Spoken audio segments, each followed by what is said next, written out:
Good afternoon. This is Mayor Cyril Jefferson convening a special meeting and managers briefing for the High Point City Council. Here with me in the room are all members of council except for Councilmember Britt Moore. We have one item on our agenda for today, and that item is for community development and housing presentation. Staff will provide a presentation about the community development and housing department. Here to lead us in that discussion is Nina Wilson, our Director of Community Development and Housing. Nina? Good afternoon, Mayor and members of the City Council and our managers and staff. Thank you so much for having us here this afternoon. And just to give you a brief overview of the Community Development and Housing Department. This is an organizational chart. We have a staff of 19, and within those we have our community and neighborhood development, that's CNND, local codes, compliance, administration, and housing. The City of High Point is what's called a HUD entitlement community. What that basically means is that we receive a formula allocation that's based on certain factors such as population, the number of overcrowded housing, those types of things. So certain data that goes into that particular formula. And so we receive an allocation annually that is primarily to address the needs of low to moderate income families. Some of the eligible activities include acquisition of real property, rehabilitation of residential properties, public improvements, and economic development and job retention activities. Each activity must meet one of the following national objectives for the program. It has to benefit low and moderate income persons, prevent or eliminate slums or blight, or address a community development need having a particular urgency.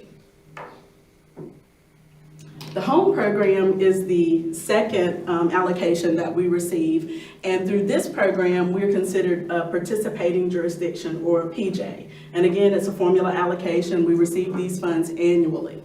And the intent of the HOME program is to provide decent, affordable housing to lower income households, expand the capacity of nonprofit housing providers, strengthen the ability of state and local governments to provide housing, and leverage private sector participation. The difference between the two, CDBG is much more flexible. You can do, like I said, there were many eligible activities that you could do, like acquisition and public services and things like that.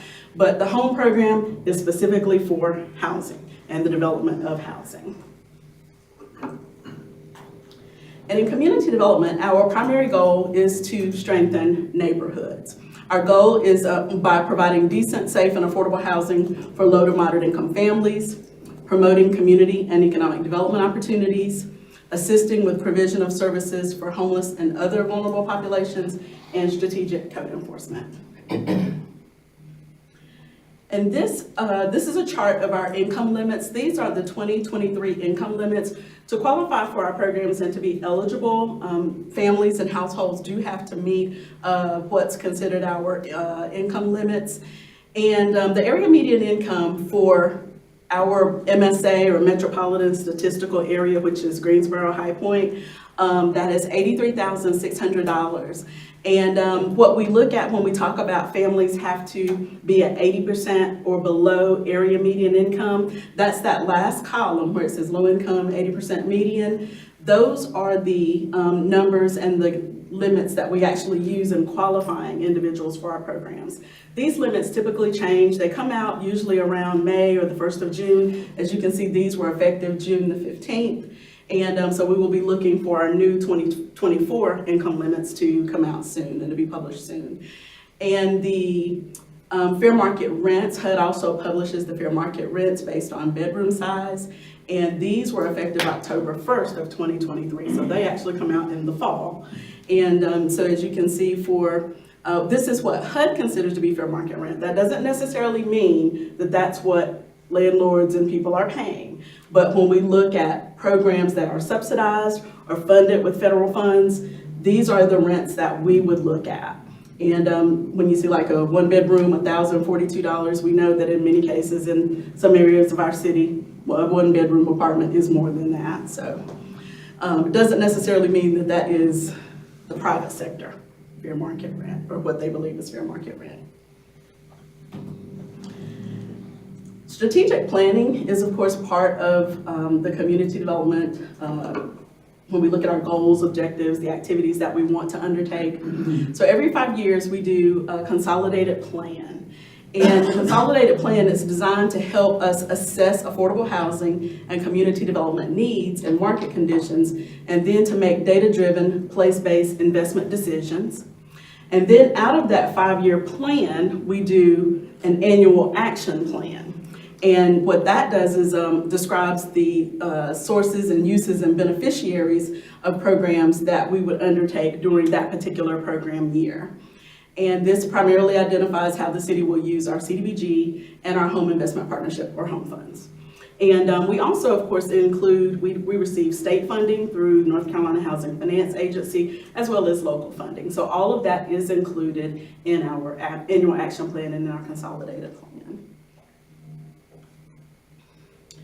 In our consolidated plan, the current plan is the 2020-2024 plan, and these are the strategies that we have identified, the areas of impact, housing, homelessness, special needs, community, and economic development.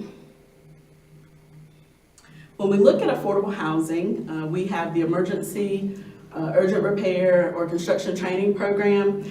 And the reason we kind of say emergency/urgent, I know a lot of people, they'll say, well, what's the difference between emergency and urgent? It's just two different funding sources and two different agencies that have termed their programs differently. With CDBG, we have emergency repair. Under North Carolina Housing Finance Agency, it's the urgent repair program, but they primarily do the same things. We're addressing those things that are immediate health and safety threats to homeowners. And we do the construction training program. We've been doing that in partnership with the North Carolina Home Builders Association and locally with High Point Community Against Violence. They're the local nonprofit that we partner with to undertake that program. And we do Operation Inasmuch, which is a program or an event, I guess I should say, that we do twice a year, one in the spring and one in the fall.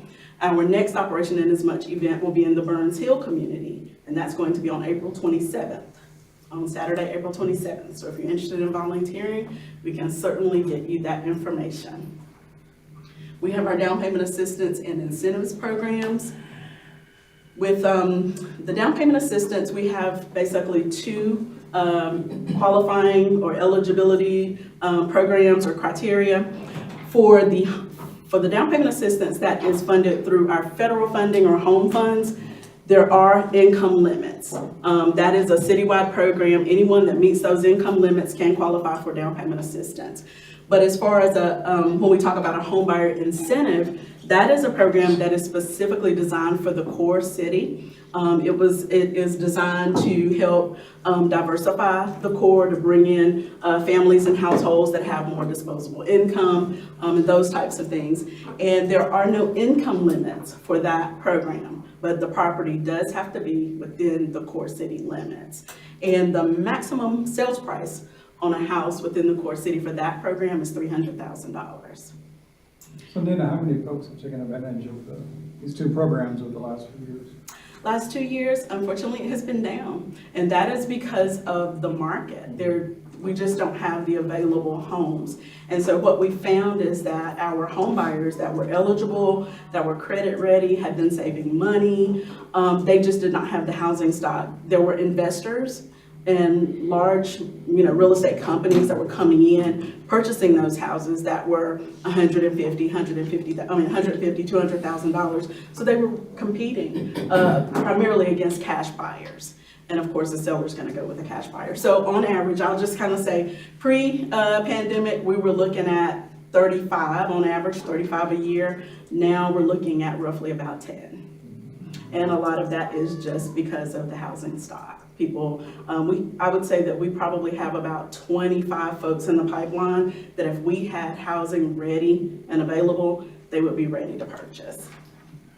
Do you know for sure that all the potential investors have been individuals? No, that some of them have been real estate companies, those large companies that come from out of state and purchase properties. So it hasn't necessarily been individual And they investors. can qualify for that program? Oh, no, I'm sorry, no, they've not used this program. They are purchasing properties that make. I get it, I'm Oh, talking okay. about that, yeah, I get it. Oh, okay, yeah, no. Investors, this is not for investors or anyone that is looking to have rental property. We currently don't have any programs to assist investors or folks with rental properties. We just don't have anything designed or in the works right now for that. So no, those companies could not qualify. This is specifically for individuals that want to purchase a home and maintain that home as their primary residence. And then, of course, we do new construction, single family and multifamily. We partner with, we primarily partnered with Winfield Properties. We have done 5 completed tax credit, low-income housing tax credit projects with Winfield Properties. We have the newest one that's going to be coming up within the next 18 months. They have not broken ground yet, but it's going to be off a Skeet Club, and it's called Walnut Ridge, and it's going to be for seniors. It's 60 units for seniors. And Cedro, that is the most recent project that we have sort of been undertaking over the last couple of years, the Cedro project, and that is 19 single-family homes.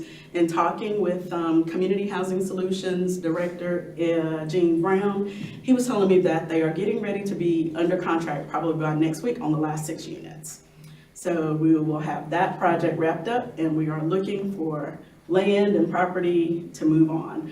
We do have Habitat that we're working with right now in the Southside community. So those are the 2 organizations that we have primarily worked with as far as new construction, single family housing. In our Community and Neighborhood Development Office, they're actually located at 201 4th Street, which is the old library in the Washington Street neighborhood. And this division, they primarily oversee or administer our public service grants. That's where we partner with nonprofits that carry out certain public service activities. Could be youth programs, feeding programs, programs for the disabled. So that is through our public services program. And they also work with our neighborhood associations and groups.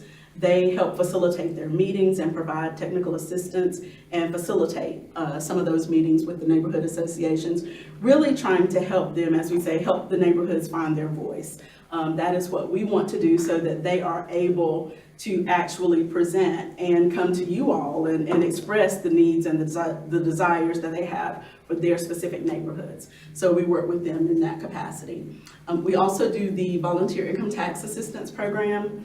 That program is booming right now, of course. They have no available appointments, and if you were to ever go to that office right now, the phones are just constantly ringing off the hook for people calling in trying to get appointments for VITA. But we have done, on average, about 800 returns a year. And there are certain income requirements for this program, but it is free. It's a free tax service to those folks that qualify. And we currently have 7 sites that people can get their taxes prepared. And then we work with the community gardens, and I will say community and schools gardens. We have the extension agent that actually works out of our 4th Street office 1 day a week. She's there, and she works with all of our schools and agencies that have community gardens, and we provide the soil, the mulch, those types of things. They can get that from us, and we cover that cost if they come through this program. So working to help them, and as you can see, beautiful, Bountiful Harvest, that's the one that's over off of West End Ministries off of English. So that's the one that West End Ministries actually oversees that garden. And this is just some of the folks for the VITA program, some of our volunteers that are actually preparing tax returns. That's in the library at our 4th Street office. It has a computer lab there, and they use those computers. Nina, how many active community gardens do we have, and how much, what's the output every year? Do you guys measure how much produce or vegetables comes out of that garden every year? I'm sorry, I do not know that right off, and she's gonna do a presentation tomorrow. Oh. I'm sorry, I did not actually No, read you're through that. Yeah, she's gonna be doing an update for the No, it community would just be good to development know committee. how far this goes and how Certainly, many people are certainly, actually being, certainly. supported by these, the output of these gardens. About I know it's at least 20. Yeah. I just don't know the exact number, but I will certainly follow up and I'll get that information to you all. They're presenting that community.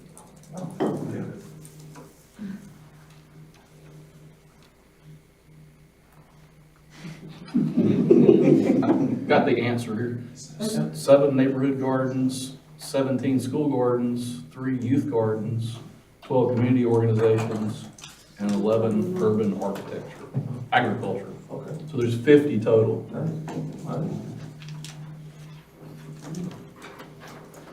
Are we the urban agriculture, capital of the world yet? We're getting there. We're getting there. That is the goal. Come on. Right for the garden, one had gardens and you're right after the garden. Yeah, there you go. And this is just to give you an idea of the agencies, just some of them. This is not an all-inclusive list, of course, but just a lot of the agencies that we work with here in High Point, providing funding for their programs through the Public Services Program. And local codes is also in community development, and this is proactive strategic code enforcement. We do public nuisance abatement and of course enforce the minimum housing ordinance. One of the things that I will say is when we first started this back in 2016, I think we were kind of known as the demolition kings of the world. And one of the things that I am happy to say is that we are getting more situations like this where folks are coming in, they're repairing the homes and making them available for either rent or for home ownership. So we do have more investors that are coming in, fixing up homes as opposed to us having to demolish. So that is certainly, that's been a plus for the strategic code enforcement. Nina, would you say the majority of those who are choosing to fix up homes, are they owners, family members, people who have purchased the homes and potentially for rental stock? Where's the movement coming from? The movement is coming from investors outside, they could be local, but investors that are maybe outside of that community, so no one that's really connected or related to that specific property. And we get both rental and home ownership. We find more rental, but we do have some that are being sold.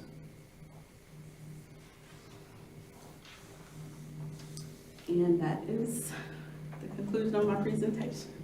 Any questions? I have a few. Yes, sir. How many code enforcement officers do you have, or are you short-staffed on that one? I know there were staff shortages around the city. We effectively, I'll say, have 2 vacancies. We have 6 officers, 6 local codes enforcement officers, and 2 vacancies. And when I say that is one of them will actually be transitioning to another position in our department. So that's going to give us 2 vacancies. Okay, and then, And we don't have a code enforcement manager, I'm sorry. Our code enforcement manager, she is interim. We do have Kaylee Parrish. Lori Loosemore retired. okay, there was a slide that had the median income for the area is around 80-something thousand. And that kind of surprised me. The US median is about 69. So are we saying that our area median income is higher than the US average? Those are published by HUD, and to be honest, I can't honestly say how that figure is derived. I'm sorry. Okay. And I'm not sure if it's, yeah, I'm not sure. But is that based on, maybe I'm reading this wrong, of persons in the household being 8 persons in the household? Yeah. So I don't think, so that's not really. He's not looking at the I'm talking number, about the the area. number on the right. has nothing to do with it. Right. Oh, okay, I got you, yeah. And like I say, that is High Point, Greensboro, metro area, so I'm not sure everything that goes into factoring that. Okay, sorry. Because we, No, you're fine. And that is based on a household of 4, so it's based on a 4-person household. 83.6, so we're looking at a 4-person household, so that could be 2 working adults. okay. Yeah. Do you think that 2 working adults might bring in that amount of money, 83,000 a year? Because I know there's some people that I know can't bring that in. They can't, I mean, Right, So- right, and I think that's why they say it's kind of like a median. Yeah. You've got some folks that are at the high income and you've got folks that are at the low income. And so this 83.6 is kind of like, yeah, middle of the road. Yeah, I'll look into it, I'm just curious. I mean, And I don't mind I researching think this that a number little could be bit more feasible too myself. if, depending on the radius that they capture in this, right? So if they get closer to the Raleigh area or something like that, then it could skew this a little bit, but, it depends on the radius. Question, Nina, in terms of, how have you guys been able to navigate, the inflationary period that we went through in terms of housing vouchers? Do you guys have any? We don't have any connection at all with the housing authority and the vouchers. That would be, High Point Housing Authority. I'm sorry, not You're fine, you're fine. not housing vouchers, in terms of, getting, with the median income, getting folks qualified. Do you guys work with getting folks qualified? To purchase homes? Yeah, to purchase homes. Have you seen inflation having a negative effect on people being, pre-pandemic being ready, being able to afford, and then post-pandemic not being able to afford, Yes. housing? Yes, rising interest rates impacted that as well. Even when we talk about just the low stock, the rise in interest rates did affect it. It really changed someone being able to afford a home to that home being, outside of their affordability range. So rising interest rates did affect that as well. There was a slide earlier where you said strategic code enforcement. Can you explain that, please? Okay. I say strategic in that what we are trying to do is be proactive, and as opposed to being complaint-driven, we are trying to be more proactive in that we have our officers, they are assigned to different areas within the city, and they actually canvass those areas daily. So when we say strategic, is that we have a plan, that we are actually proactively out enforcing our codes, as opposed to everything being complaint-driven or someone giving us a call. Right now, the majority of our public nuisance complaints are actually proactive. They are complaints that are started or cases that are started by staff. Most of the minimum housing cases, on the other hand, tend to be from the resident or, customer complaints. That sounds great. So you said the comprehensive plan goes through 2024, so when are you gonna start planning for the next one? Right, we will start that in the fall. We typically, what we'll do is after the first of the year, we typically engage a consultant to work with us on our 5-year plan, and that consultant will do our housing. In the past, we've kind of had them do our housing and homeless needs assessment, our analysis of impediments to fair housing. So so they will undertake those activities in preparation. So we generally will contract with them right after July, right after the first of the fiscal year. And then that will be due to HUD May of 2025. And that will be 25 through 29. And you can do 3 years, 3, 4, or 5 years, but because of all the work that goes into it, 5 years is typically what we see most jurisdictions do. Nina, do you mind spending a little bit of time? I've got a few items I love, if you don't mind speaking on. One, the housing study that we are getting into, and I know this isn't an item that we've done year over year, but certainly for this group, housing is of the utmost concern and what we can do about that. And I know that there are some conversations taking place right now. Do you mind just briefing this group on where we are with regards to getting that activated? Okay, certainly. When I released the RFP, we were looking for, as I mentioned, a consultant to do the analysis of impediments to fair housing, the housing and homeless needs assessment, and our housing market analysis. However, some of the feedback that we got was that it was leaning too much on the federal requirements, because ultimately the intent was for us to get an overarching housing assessment. And that did not come through very clear in the RFP. So we have withdrawn that RFP, And I'm gonna be working with Candy Harmon to release a new RFP that won't have any of the federal requirements, because what we want is basically just a housing assessment. That is, what's available, what do we need, where are the gaps, what's the pricing, all of those things, to look at housing in general, housing as a whole, not just affordable housing. And so we're gonna have to be re-releasing that RFP within the next week or so. Can you take us through, and thank you for the update, can you take us through a couple of things? One, timeline you think of that study being completed, and then two, can you just provide, put us in perspective of why that information for a housing study can be so critical to us and what we want to do to address the housing affordability crisis? When we look at the housing study and we are looking at housing across the board, that will take roughly 8 months. From everything that I am hearing from other folks that have done this, it's about an 8-month process. So I know initially when we were talking with some folks about doing a housing fund, there was some discussion about possibly having that assessment done by the end of June. By the end of the summer. But we know that that's not going to happen since we're kind of broadening the scope of that project.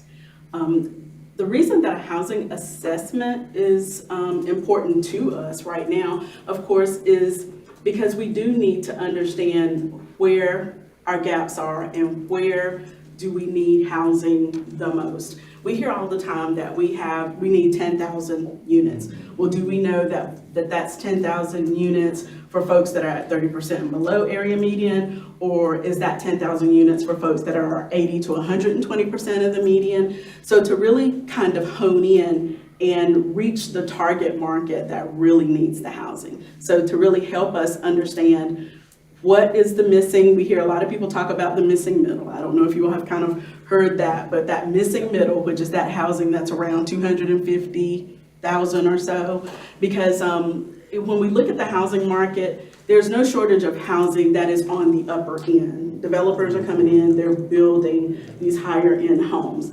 But we're the only folks, I would say, out here, we're building houses in Cedro around $200,000. We don't find developers actually doing developments at that price point.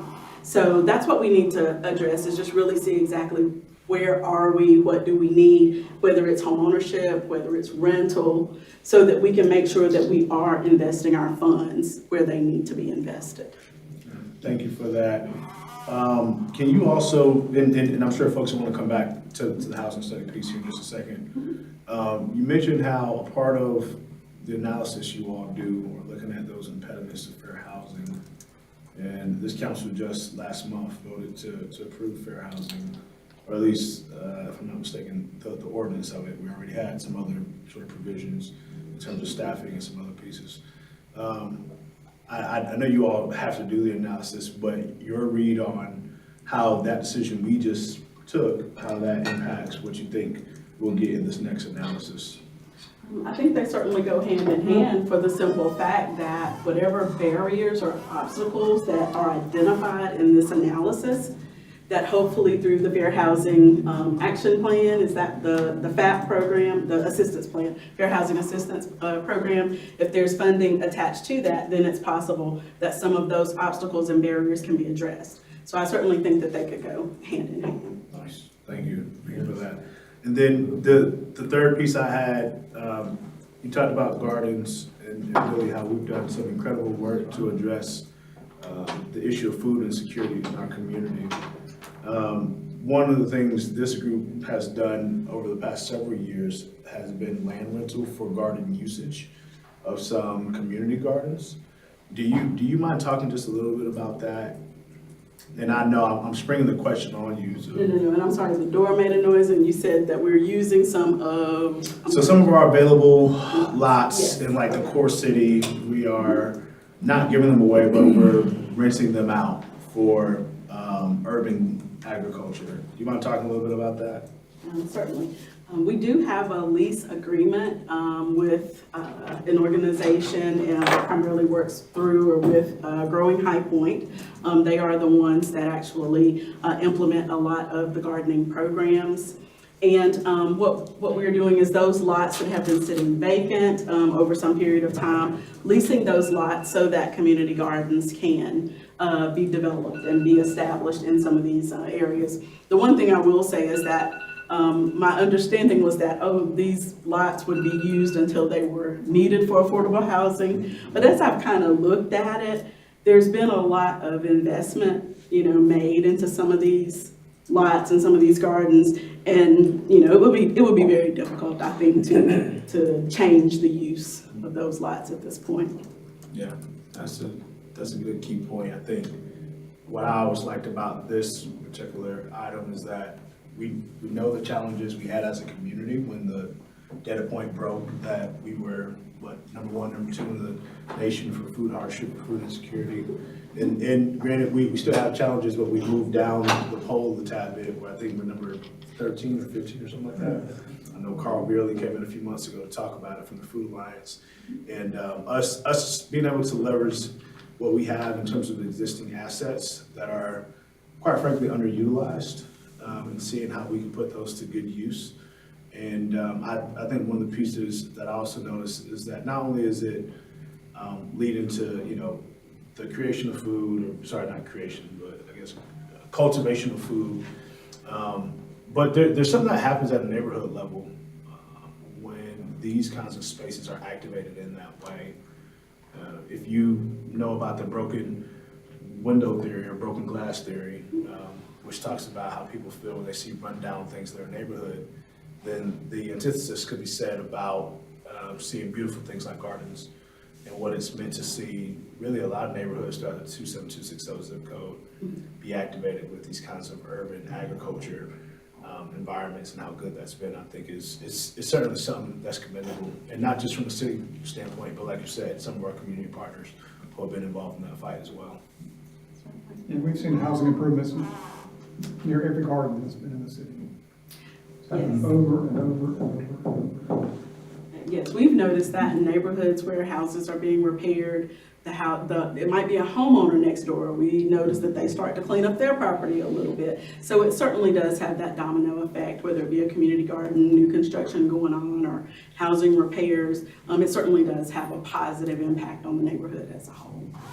Yeah, in terms of capacity for community gardens, do we have a kind of a finite capacity of what we want in terms of community gardens in the city? Do we have a number? Or are we just open to growing them until they meet the need?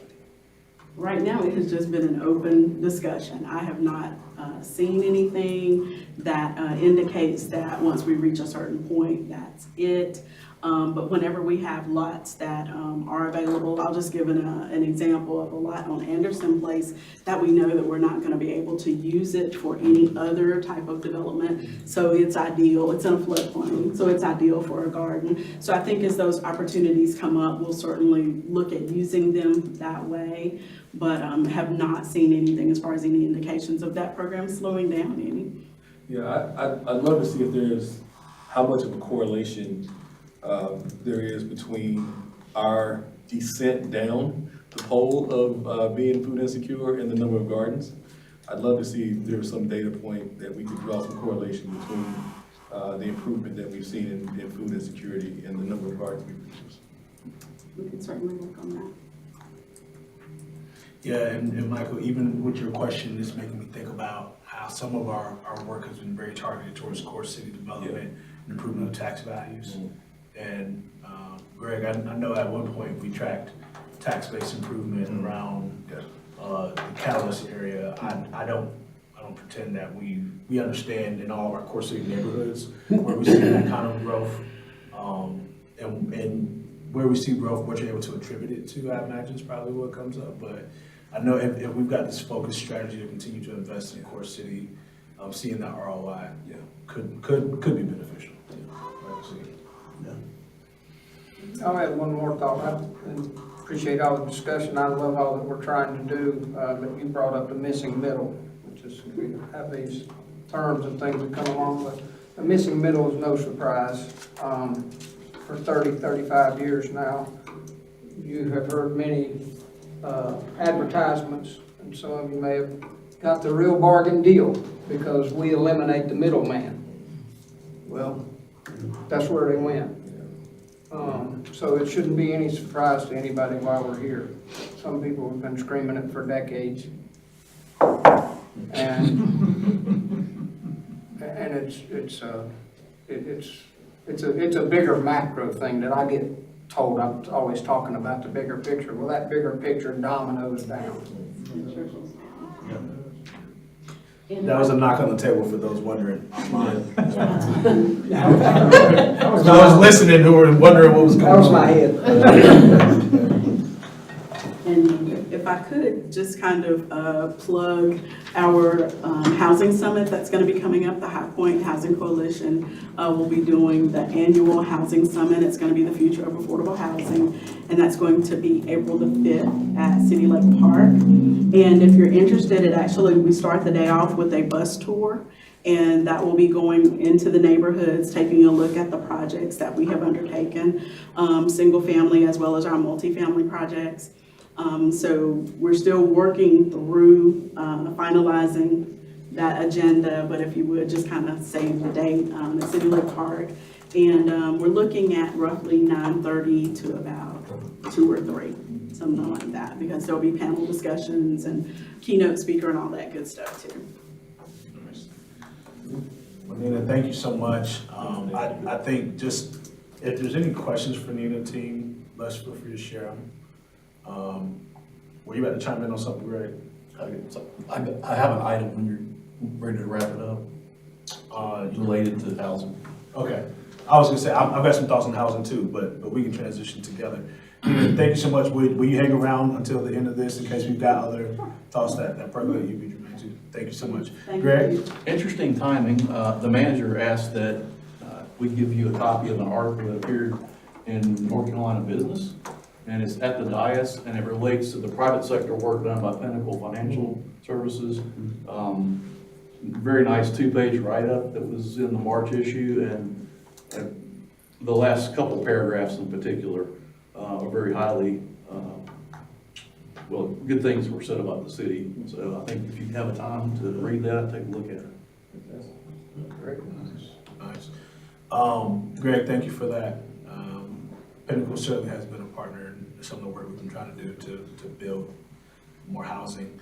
I want to shout out a couple of things. One, we did have a meeting today with some of our folks from the General Assembly delegation, and there were some council members who were with us, as well as members of management who went.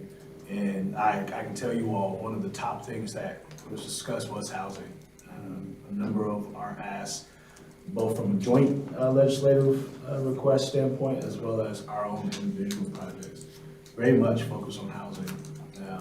And it's not just in the sense of funding wanted and needed for housing projects, but I think we even looked at what it is for us to be able to convey properties to support workforce housing, and how that can come up as a potential tool in the tool belt as we're looking to grow our city. I've heard in this meeting the 2045 comprehensive plan mentioned, and that plan is robust and it's bold in terms of how we continue to grow in this city, and tools in the toolbox that allow us to address things like that. I think can be really key. Also want to shout out, just make sure everyone's aware of this conversation where you all hear about the housing fund and that sort of conversation. There are some people externally and partners who are very curious about this and doing some research and figuring out what this can look like. There are some of us who are involved in those discussions as well to be a contributor. But at the point in which it's ready to come back to this group, we'll certainly make sure that it comes back for discussion. But want to let you know, housing was a major issue for all of us coming into office a few months ago, and it remains at the top. And from a number of ways we are addressing it. Our community development housing department has done incredible work ever since I know I've been involved in seeing how they really take what we have and make the most out of it and maximize their resources. And now we want to ensure that we've got the right resources at the table, right tools in the tool belt to support that. So I'm excited to hear and learn more. Any other comments, questions, regards to anything pertaining to this item? Okay. Well, if not, it is, 5:09. We can entertain a motion to adjourn. Motion to adjourn. Motion's been made by Mayor Pro Tem, second made by Councilmember Cook. Any discussion on the motion? All those in favor, please signify by saying aye. Any against? The ayes have it, that motion passes. We